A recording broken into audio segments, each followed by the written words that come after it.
E aí, gente, tudo bem? O inscrito Pedro Henrique me pediu para contar um pouquinho da minha experiência, de como é que foi escolher a área da psicologia.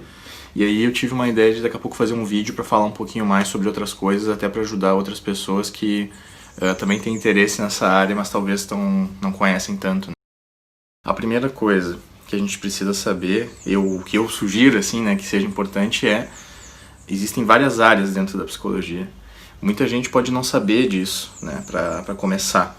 Acredita que a psicologia que a gente fala assim profissionalmente são aquelas imagens que a gente tem do senso comum, que a pessoa fica deitada no divã e aí o psicólogo, enfim, a psicóloga fica só anotando coisas numa prancheta e é só isso. Não, gente, a primeira coisa que eu posso dizer para vocês é que existem muitas áreas que dá para trabalhar com psico. E infelizmente isso não é muito bem divulgado por parte dos próprios psicólogos. Então a imagem que se tem mais popular é essa do psicanalista, tá? Eu vou citar algumas áreas aqui que a psicologia pode estar presente, tá bom? Para começar a expandir esses horizontes. Existe a psicologia clínica, que é um desses jeitos de trabalhar com essa coisa do divã, que é mais por parte da psicanálise. Existem outros tipos de prática de psicologia clínica também. Aqui eu atuo, por exemplo, em TCC, né? Terapia cognitivo-comportamental. Existem terapeutas focados em terapia de casal, que também está dentro da área clínica. Existem terapeutas que são da área de psicologia sistêmica, que são focados em atender geralmente famílias. Isso dentro da área clínica. Nós também temos outros setores que psicólogos podem trabalhar. Tem, por exemplo, psicologia criminal.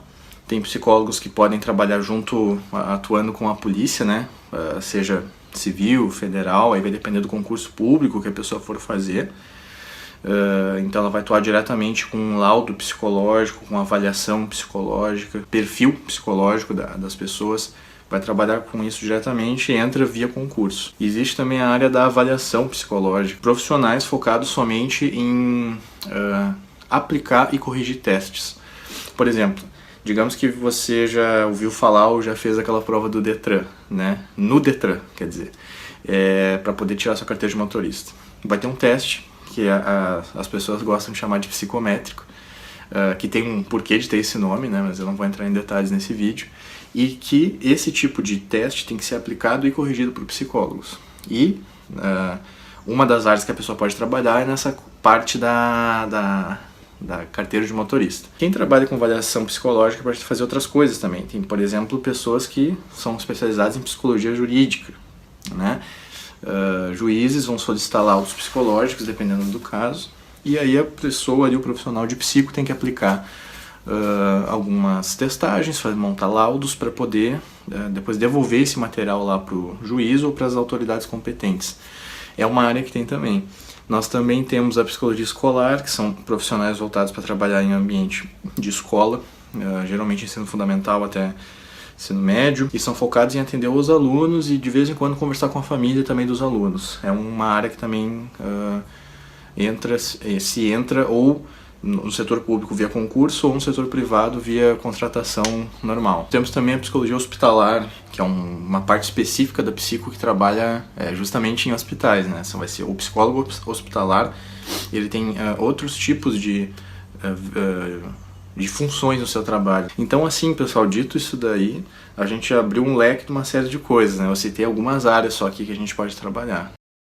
Sobre a experiência, então, vamos devagarinho. No meu entender, psicologia é uma coisa que tem a ver com tu ser uma pessoa muito curiosa. Tem que ser uma pessoa extremamente curiosa que quer entender um pouco como as coisas funcionam. Cada realidade que a pessoa vai se deparar, independente do setor que ela trabalhe, vai ter um quebra-cabeça para ser montado ali. Desde uma psicologia clássica clínica até uma pessoa que trabalha na escola, por exemplo, um psicólogo escolar. Então a primeira característica que eu acredito que um bom psicólogo tem que ter essa parte de ser curioso. Tem que ser bastante curioso. Tem que ser uma pessoa que goste de ler também. Você gostar de ler, porque tem muito estudo e coisa que sai toda hora, toda semana saem coisas novas e é bom se manter atualizado porque Dependendo do que tu esteja vendo ali na situação de trabalho, é muito parecido uma coisa com a outra, às vezes, as práticas. Então é bom se manter atualizado para saber até como atuar, né? Eu escolhi este curso porque eu tenho uma preferência profissional por isso, né? Tenho uma preferência pessoal também. Acho que tem bastante a ver com a minha pessoa. Daí por isso eu caí nisso aí. Como eu já disse em alguns outros vídeos, eu vou me formar ano que vem. Na verdade, eu não sou formado ainda, mas já estou fazendo a minha prática clínica de estágio. E vou falar do que eu fiz até então, tá? Dentro da faculdade de psicologia, no meu caso eu faço no Rio Grande do Sul, em Porto Alegre, esta faculdade. Se estuda uma série de coisas, né? Na minha grade curricular, por exemplo, eu vi coisas desde base de biologia, coisas de funcionamento do corpo, sistema simpático, sistema parasimpático, algumas questões cerebrais. Eu tive uma disciplina só de psiconeurobiologia. Nós vemos também algumas coisas de genética, porque é importante. Tem fenômenos, às vezes, que se repetem, aí tem um dedo na genética, assim. É uma grade multidisciplinar, uma grade multi, digamos assim. Tem muito mais coisa voltada para a parte teórica de psicologia, sim, mas nós temos um pouco dessas outras áreas também, porque ajudam bastante a melhorar o nosso entendimento, né? Sendo que a mente é uma coisa extremamente complexa, então é bom se estudar outras coisas também. Eu tive uma disciplina também somente de farmacologia, né, que nós estudamos medicamentos, porque por mais que o psicólogo aqui no Brasil, um detalhe muito importante, o Brasil é o único país do mundo, não é da América do Sul, não é do hemisfério sul, é do planeta Terra, que o psicólogo não está autorizado a receitar medicamentos.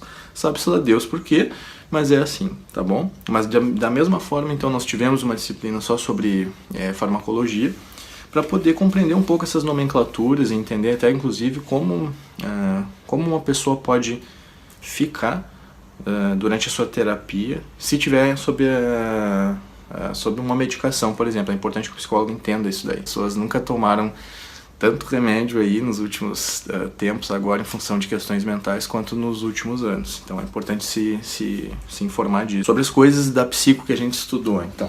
Tá, até agora sim, gente. Dentro da psicologia tem muitas vertentes teóricas também. E pelo menos onde eu estou fazendo o meu curso, a gente viu um pouquinho de cada uma. Mais de TCC e psicanálise e um pouco também das outras, tá? Nós temos, por exemplo, se estuda em psicologia, terapia cognitivo comportamental, psicanálise, psicologia transpessoal, psicologia escolar. Tem também uma vertente que estuda só a parte de teoria sociocognitiva, que são... tem dois grandes autores expoentes, que são o Vygotsky e o Piaget. Nós estudamos muitas partes históricas também da parte da psicologia. No meu caso foi bastante mais voltado tanto para psicanálise quanto para terapia cognitivo-comportamental. Eu digo das origens, de onde é que veio, né? Desde coisas da base da história da Grécia, filosofia grega, até passando por alguns períodos históricos, por exemplo, algumas coisas que aconteceram na Europa e algumas coisas que aconteceram nos Estados Unidos, né, há muitos anos atrás, que deram origem para essas terapias. O que eu achei, assim, no geral, tá? Eu acho que tem muita coisa para ser estudada, né, nessa parte da psico, tem muita história, muita gente envolvida em tudo esse período que passou, mas ao mesmo tempo eu sinto que às vezes a gente ficou muito no campo das ideias, assim, sabe? Muito pouco se fala sobre mercado, por exemplo, tá? Eu tive algumas disciplinas voltadas para essa questão de trabalho, de mercado, muito mais sobre a discussão sobre essas teorias em si, as teorias psicológicas, porque o que se acredita dentro da psico é que não tem uma teoria que é mais certa do que a outra, tem vertentes que o profissional vai seguir. E aí, muitas vezes, a gente tinha algumas disciplinas para ficar só esmiuçando essas teorias. Eu senti um pouco de falta de falar de mercado. Então, as cadeiras que eu tive sobre mercado de trabalho, valores, como cobrar, como montar um setting terapêutico interessante, elas não foram muitas, mas eu tentei sugar o máximo que eu pude dessas cadeiras, tá? Sobre questões de mercado, tudo vai depender do seguinte, gente. Sendo profissional psi, tá? Se você trabalha num lugar, a sua remuneração, o jeito que vai ser remunerado e vai trabalhar, vai ser parecido com uma pessoa que é assalariada normalmente. Se tu é profissional autônomo, daí a coisa muda um pouquinho, Aí o valor que vai ser cobrado vai depender de profissional para profissional. Tem pessoas que vão cobrar mais, tem pessoas que vão cobrar menos, tem pessoas que vão trabalhar em parceria com um plano de saúde, mesmo sendo profissional autônomo, tem pessoas que não vão fazer isso. Aí vai depender do que a pessoa quer para sua vida, o que faz mais sentido para sua parte profissional. Claro que tem áreas da psico que é um pouco difícil de fazer isso aí. Por exemplo, digamos que a pessoa queira ser psicólogo escolar. Vai ser difícil ela ser psicólogo escolar e trabalhar de maneira autônoma ao mesmo tempo, a não ser que ela ofereça, além do trabalho na escola, algum serviço de consultoria, por exemplo, né, para outras escolas. Aí um serviço à parte que essa pessoa oferece. Tem essa possibilidade também. Tem pessoas que querem seguir a carreira acadêmica, tem pessoas que podem também trabalhar, uma outra área que eu lembrei aqui agora é a psicologia do trabalho, que trabalha diretamente com uma série de coisas nas empresas, tá? Mas diretamente com recrutamento e seleção também, não é só isso, tem muitas outras coisas que essas pessoas fazem, mas é a prática mais comum do mercado hoje dessa área. Uma coisa muito importante que eu gostaria que alguém tivesse me dito no início da faculdade, mas acabou não acontecendo, não sei porquê. Existe uma parte prática da grade que toda pessoa que for fazer psicologia tem que preencher, que são as horas de estágio. E eu não sei porquê, mas a área de psicologia é uma das poucas que se normalizou no mercado o estágio não ser remunerado. Com exceção da parte de psicologia do trabalho, que é uma área da psico que paga estagiário e paga bem, as outras áreas não pagam. A parte clínica, por exemplo. E eu cheguei a entrar em algumas discussões sobre isso durante o decorrer do curso, mas não tive muita resposta. Os próprios alunos normalizaram essa situação, então ficou um pouco difícil de tentar entender o porquê, né? Outras áreas, geralmente existe um pagamento, nem que seja o mínimo, para tu se deslocar ali do teu local de trabalho para outro, né? Mas na psico não tem. A minha outra formação, quando eu fiz meus primeiros estágios na minha vida profissional, que era na área de publicidade, desde o meu primeiro estágio já foi oferecida a possibilidade de pagamento. Então, não sei o que acontece, mas acho importante quem está vendo já saber que tem isso aí. Eu considero que nós estamos num período super interessante em termos de mercado, porque nunca se falou tanto nessa questão de saúde mental de maneira aberta. Ainda tem pessoas que acham que quem procura um profissional da saúde mental, da área da saúde mental, é considerado louco ou está com algum problema, mas na verdade todo mundo tem problema. A diferença é que agora as pessoas estão admitindo mais isso. Antes existia estava muito atrelado essa questão à parte médica, né? Só se vai procurar um psicólogo se existe uma recomendação médica para isso ou se existe uma própria pressão da família. Isso vem mudando com o passar do tempo e as pessoas estão dispostas a discutir cada vez mais sobre isso, o que é uma coisa boa pra gente. Tem muita ferramenta que tem aparecido para auxiliar nessas questões, atendimento online, tem outros parceiros que a pessoa pode fazer na sua prática de trabalho. Por exemplo, eu sempre digo para os meus colegas, quando a gente tem essas conversas, para o bom psicólogo, ele tem que ter clínico geral parceiro para indicar, precisa ter nutricionista parceiro, precisa ter um bom pedagogo também, psicopedagogo se possível, melhor ainda. Conhecer profissionais de outras áreas, porque é um trabalho integrado, né? Dificilmente um bom profissional psi vai pegar um caso hoje e vai querer resolver sozinho, né? O bom é sempre tentar pelo menos ter uns 2 ou 3 profissionais para auxiliar se for necessário.